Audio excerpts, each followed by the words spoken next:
हाँ जी, सत श्री अकाल जी सारे भैणां नूं। अज वाली वीडियो विच अज वाली वीडियो मैं बहुत टाइम बाद लेके आई हाँ, क्योंकि बहुत तुहाडे क्वेश्चन आ रहे सीगे कि तुसीं वीडियो बनाउणी बंद करती है ते तुहाडे बेटे दी आवाज़ आउंदी आ।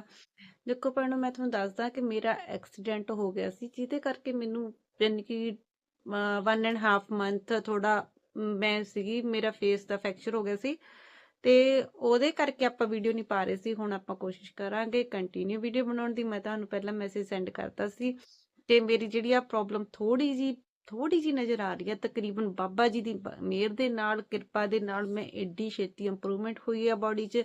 ਇੱਕ ਮੰਨ ਕੇ ਚਲੋ ਮੇਰੇ ਫੈਮਿਲੀ ਦੇ ਸਾਥ ਦੇ ਨਾਲ ਇਹਨਾਂ ਨੇ ਮੈਨੂੰ ਇੰਨਾ ਹੌਸਲਾ ਦਿੱਤਾ, ਇੰਨਾ ਜ਼ਿਆਦਾ ਮੈਨੂੰ ਆਪਣੇ ਆਪ 'ਚ ਟੁੱਟਣ ਨਹੀਂ ਦਿੱਤਾ, ਜਿਹਦੇ ਕਰਕੇ ਮੈਂ ਬਹੁਤ ਛੇਤੀ ਇੰਪਰੂਵ ਕੀਤਾ। ਡਾਕਟਰ ਵੀ ਮੇਰੀ ਦੇਖ ਕੇ ਹੈਰਾਨ ਹੋਈ ਕਿ ਤੁਹਾਡੀ ਬੋਡੀ ਨੇ ਬਹੁਤ ਛੇਤੀ ਇੰਪਰੂਵਮੈਂਟ ਕੀਤੀ। ਇਸੇ ਕਰਕੇ ਆਪਾਂ ਕੋਸ਼ਿਸ਼ ਕਰਾਂਗੇ ਹੁਣ ਆਪਾਂ ਡੇਲੀ ਵੀਡੀਓ ਲੈ ਕੇ ਆਈਏ ਤੇ ਸੋਹਣੇ ਸੋਹਣੇ ਤੁਹਾਡੇ ਵਾਸਤੇ ਵੀਡੀਓ ਬਣਾਈਏ। ਵੀਡੀਓ ਦੇਖਣ ਲਈ ਥੈਂਕ ਯੂ।